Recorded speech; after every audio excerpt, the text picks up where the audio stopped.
Good morning, students. My name is Kavita Chaudhary from Sunita Global School and I will teach you EVS in class second. तो बच्चों, एक बार फिर से आपका मेरी कक्षा में हार्दिक स्वागत है।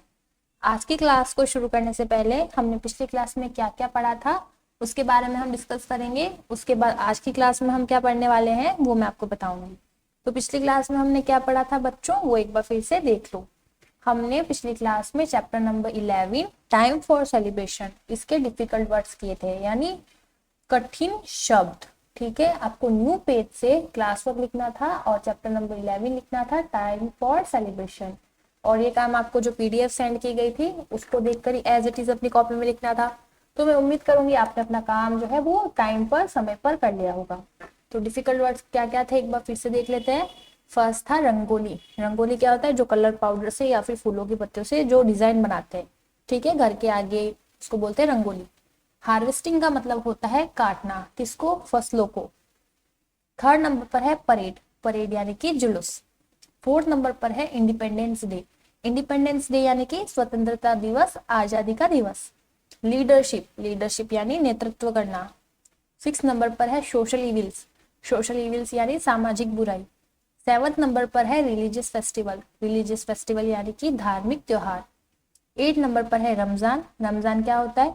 30 दिनों का वो महीना जिसमें मुस्लिम समुदाय के लोग व्रत रखते हैं। और 30 दिनों के बाद क्या आती है? ईद। ओकेजन। ओकेजन का मतलब होता है अवसर।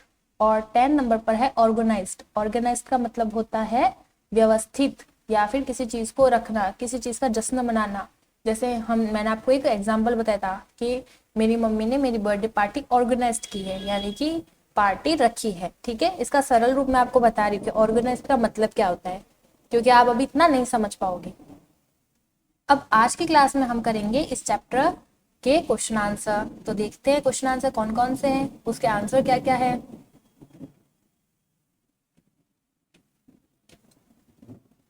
एक्सरसाइज का first question, answer the following questions, यानी आपसे कुछ क्वेश्चंस पूछे जाएंगे, उनके आपको आंसर बताने हैं। ठीक है बच्चों, फर्स्ट क्वेश्चन है why is India called a land of festivals, यानी जो हमारा भारत देश है उसे त्योहारों की भूमि क्यों कहा जाता है?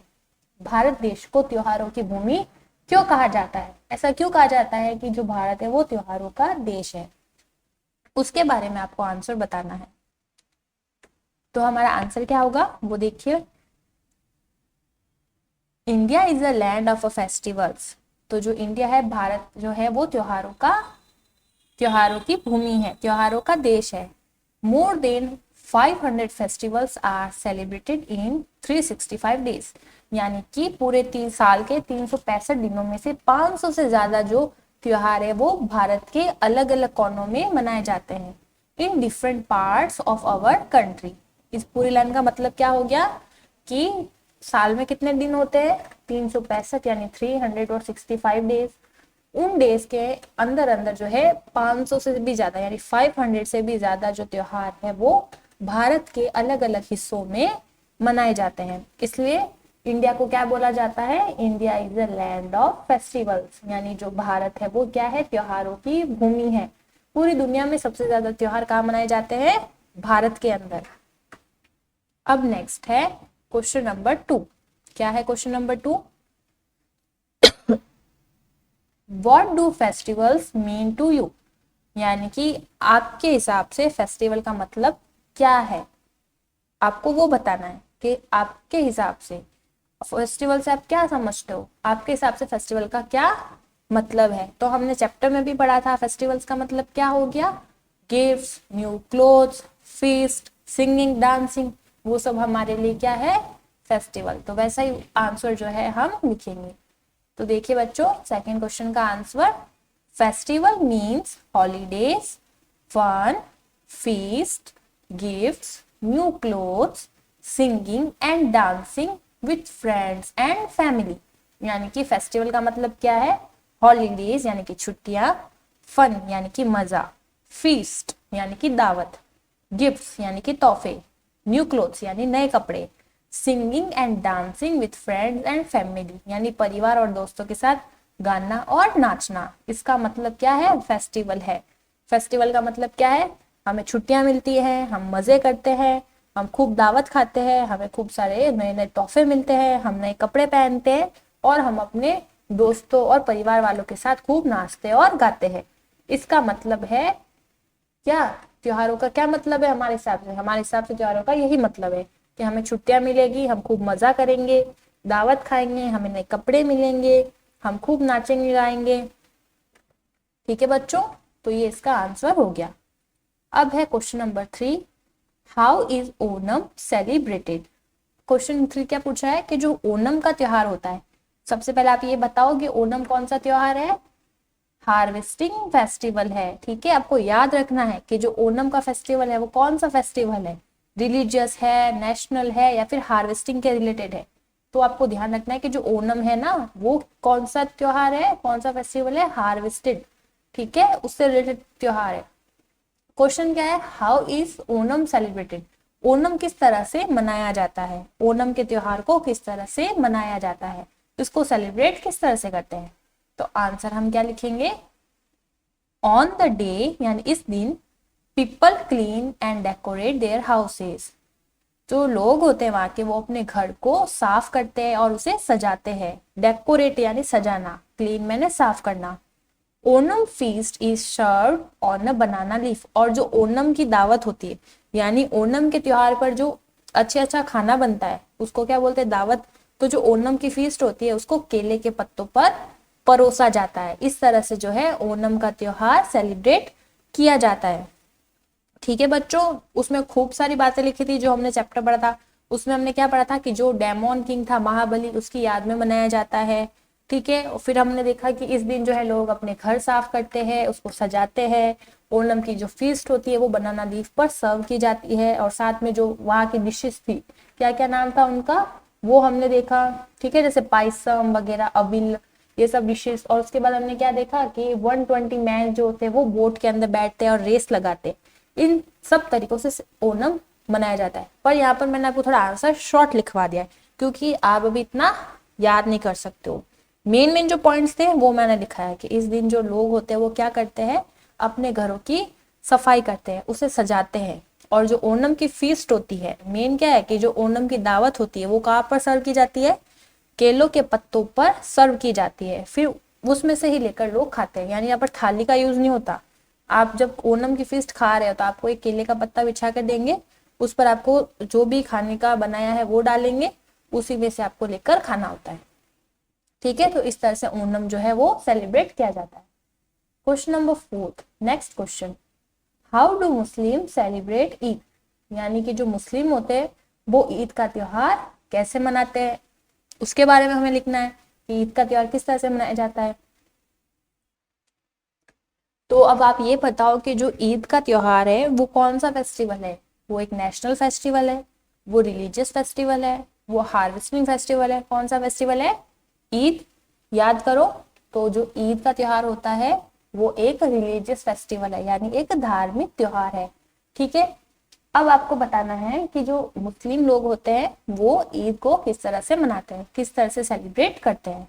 तो आंसर हम लिखेंगे, ऑन द डे, इस दिन, मुस्लिम्स ऑफर नमाज इन मॉस्क्यू, तो जो मुस्लिम्स होते हैं वो नमाज में जाकर, मस्जिद में जाकर नमाज पढ़ते हैं। क्या करते हैं, मस्जिद में जाकर नमाज पढ़ते हैं। They wish Eid Mubarak to each other and offer a sweet called sewaiyan, वो क्या करते हैं, एक दूसरे को ईद की मुबारकबाद देते हैं यानी बधाई देते हैं, और उसके बाद क्या करते हैं, स्वीट जो है खिलाते हैं एक दूसरे को, जिसका नाम क्या होता है, सिवैया। ठीक है, सिवई। तो वापस देखो, on the day Muslims offer नमाज इन मॉस्क्यू, तो जो मुस्लिम्स होते हैं वो क्या करते हैं, मस्जिद में जाकर के नमाज पढ़ते हैं। मस्जिद यानी उनका मंदिर। ठीक है, मस्जिद में जाएंगे और नमाज पढ़ेंगे, उसके बाद एक दूसरे को ईद की मुबारकबाद देंगे, ईद की बधाई देंगे, और उसके बाद क्या करेंगे, एक दूसरे को एक मिठाई खिलाएंगे जिसका नाम क्या होता है, सिवई। इस तरह से जो मुस्लिम्स होते हैं वो ईद को मनाते हैं। अब नेक्स्ट क्वेश्चन क्या है, question number 5, how is the birthday of doctor Radha Krishnan celebrated in your school, यानी कि आपके स्कूल में डॉक्टर राधा कृष्णन का जन्मदिन किस तरह से मनाया जाता है वो आपको बताना है। अब आप ये ये मैंने आपको एक बार समझाया था इस चैप्टर में। जो डॉक्टर राधा कृष्णन थे ना, वो कौन थे? वो मैंने आपको बताया था कि 5 सितंबर के दिन उनका बर्थडे बनाया जाता है, और उनके बर्थडे को हम टीचर्स डे के नाम से भी मनाते हैं। तो अब किस तरह से मनाएंगे वो मैं आपको समझाती हूँ। तो आंसर क्या हो जाएगा? 5 September is the birthday of doctor Radha Krishnan, यानी डॉक्टर राधा कृष्णन का जो जन्मदिन है वो 5 सितंबर को आता है। It is celebrated as a teacher day through the country, और इसको जो है टीचर डे के रूप में पूरे ही देश में धूमधाम से मनाया जाता है। ठीक है, डॉक्टर राधा क्वेश्चन क्या था एक बार फिर से देखो। How is the birthday of doctor Radha Krishnan celebrated in your school, यानी आपके स्कूल में डॉक्टर राधा कृष्णन का जन्मदिन किस तरह से मनाया जाता है? तो हमने लिखा 5 September is the birthday of doctor Radha Krishnan, यानी राधा कृष्णन जो है, डॉक्टर राधा कृष्णन, उनका जन्मदिन 5 सितंबर को आता है। It is celebrated as a teacher day through the country, और पूरे ही देश में इसको टीचर डे के रूप में मनाया जाता है। ये इसका सिंपल सा आंसर था। तो आज की क्लास में हमने कौन कौन से क्वेश्चन आंसर देखे हैं एक बार फिर से देख लेते हैं। ठीक है, आज की क्लास में हम ये 5 क्वेश्चन ही करेंगे। सबसे पहले देखो, क्योंकि आप एक दिन में इतना ही कर सकते हो। फर्स्ट है answer the following question. First question, why is India called a land of festival, India को त्योहारों की भूमि क्यों कहा जाता है? आंसर क्या था? India is a land of festival, more than 500 festivals are celebrated in 365 days in different parts of our country। तो इंडिया को जो है त्योहारों का देश कहा जाता है क्योंकि पूरे 365 दिन में 500 से ज्यादा त्योहार जो है पूरे ही देश में अलग अलग कोनों में मनाए जाते हैं, इसलिए इसको क्या बोलते हैं? लैंड ऑफ फेस्टिवल्स, इंडिया को। उसके बाद question number second, what do festivals mean to you, आपके हिसाब से फेस्टिवल का मतलब क्या है? तो हमने लिखा festivals mean holidays, fun, feast, gifts, new clothes, singing and dancing with friends and family. तो हमारे हिसाब से त्योहार का मतलब क्या है? छुट्टियां, खूब मजा करना, दावत खाना, खूब सारे क्या हो गए? तोहफे, नए कपड़े, परिवार और मित्रों के साथ में नाचना और गाना। उसके बाद question number third, how is Onam celebrated, यानी कि ओनम किस तरह से मनाया जाता है? तो हमने लिखा on the day people clean and decorate their houses, इस दिन जो लोग होते हैं वो अपने घर को साफ करते हैं और सजाते हैं। Onam feast is served on a banana leaf, और ओनम की जो दावत होती है, ओनम के त्योहार की जो दावत होती है वो केलों के पत्तों पर परोसी जाती है। उसके बाद है question number 4, how do Muslim celebrate Eid, जो मुस्लिम होते हैं वो ईद किस तरह से मनाते हैं? तो आंसर है ऑन द डे, यानी इस दिन मुस्लिम्स ऑफर नमाज इन मॉस्क्यू, तो जो मुस्लिम होते हैं वो मस्जिद में जाकर के नमाज पढ़ते हैं। They wish Eid Mubarak to each other and offer a sweet called sewaiyan, वो एक दूसरे को ईद की बधाई देते हैं, ईद मुबारक कहते हैं और एक दूसरे को मिठाई खिलाते हैं जिसका नाम क्या होता है? सिवैया। उसके बाद question number 5, how is the birthday of doctor Radha Krishnan celebrate in your school, आपके स्कूल में डॉक्टर राधा कृष्ण का जन्मदिन किस तरह से मनाया जाता है? तो हमने आंसर लिखा 5 September is the birthday of doctor Radhakrishnan, it is celebrated as a teacher day through the country. तो 5 सितंबर को जो है डॉक्टर राधा कृष्णन का जन्मदिन मनाया जाता है और इसे पूरे देश में टीचर डे के रूप में मनाया जाता है। तो ये क्वेश्चन हमने अपनी क्लास में, आज की क्लास में पढ़े। अब इनको करने का क्या तरीका है वो आप देख लो। तो सबसे पहले आप क्या करोगे, डिफिकल्ट वर्ड्स होने के बाद 1 लाइन लीव करके आपको यहाँ क्या लिखना है? क्लास वर्क लिखना है। 1 लाइन लीव करके, मैंने यहाँ पर क्लास वर्क नहीं लिखा है, आपको लिखना है। फिर आपको ये लिखना है आंसर द फॉलोइंग क्वेश्चन। ठीक है बच्चों, 1 लाइन लीव करके क्लास वर्क लिखना, फिर ये वाली लाइन लिखना आंसर द फॉलोइंग क्वेश्चन। फिर एक क्वेश्चन लिखा, न्यू लाइन से उसका आंसर लिखा, उसका आंसर पूरा होने के बाद 1 लाइन लीव की, क्वेश्चन नंबर 2 लिखोगे, क्वेश्चन नंबर 2 का न्यू लाइन से आंसर लिखने के बाद 1 लाइन, एक लाइन और छोड़कर क्वेश्चन नंबर 3 लिखोगे और उसका फिर आंसर। क्वेश्चन 3 का आंसर होने के बाद 1 लाइन लीव करोगे, क्वेश्चन नंबर 4 लिखोगे, न्यू लाइन से क्वेश्चन नंबर 4 का आंसर, आंसर होने के बाद 1 लाइन लीव करके क्वेश्चन नंबर 5, उसका पूरा क्वेश्चन नंबर 5 लिखने के बाद न्यू लाइन से उसका आंसर और उसके बाद 1 लाइन लीव। तो इस तरह से आपको अपनी कॉपी में वर्क करना है। तो वर्क की पीडीएफ में आपको सेंड करूंगी, एज इट इज जैसा उसमें दिया गया है वैसा का वैसा आपको अपनी ईवीएस की नोटबुक में एकदम नीट एंड क्लीन लिखना है। तो मैं आशा करती हूँ कि जो आज की क्लास में मैंने आपको क्वेश्चन आंसर समझाए हैं वो आप अच्छे से समझ गए होंगे और किस तरह से आपको अपनी कॉपी में वर्क करना है वो भी आपको अच्छे से समझ आ गया होगा। तो आज की क्लास में इतना ही बच्चों, मिलते हैं अगली क्लास में, तब तक के लिए थैंक यू।